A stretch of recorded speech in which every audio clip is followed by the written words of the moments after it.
Chinese President Xi Jinping has committed to find a compromise and a solution for Filipino fishermen to resume fishing in the West Philippine Sea, according to President Ferdinand Marcos Jr. To fill us in with the details, here's Denisa Fernandez reporting live. Denisa? President Ferdinand Marcos Jr. said that his Chinese counterpart Xi Jinping has committed to find a compromise and find a solution for Filipino fishermen to resume fishing in the West Philippine Sea. Marcos and Xi earlier met during the former's 3-day state visit to China. Marcos said, and we quote, "We also discussed what we can do to move forward to avoid any possible mistakes, misunderstandings that could trigger a bigger problem that we already have. And I was very clear in trying to talk about the plight of our fishermen."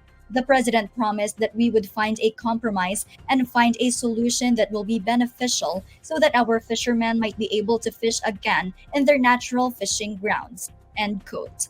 In a joint statement of the Philippines and China released by the Department of Foreign Affairs or DFA, it said that the Philippines and China have reached a consensus on the peaceful resolution of the South China Sea disputes.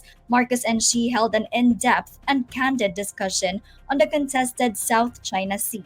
The two leaders stressed that maritime issues do not comprise the sum total of relations between the two countries and agreed to appropriately manage differences through peaceful means.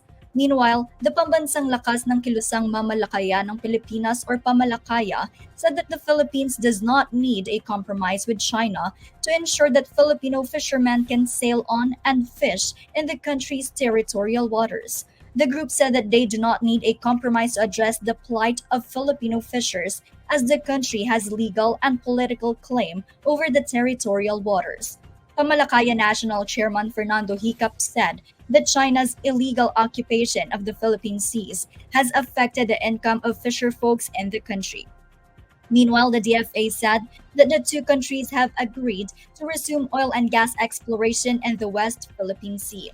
Last year, the planned joint oil and gas exploration in the West Philippine Sea between the Philippines and China was terminated upon the order of then President Rodrigo Duterte. Marcos returned from his 3-day state visit today before 5 p.m. Okay, that's Denisa Fernandez reporting live.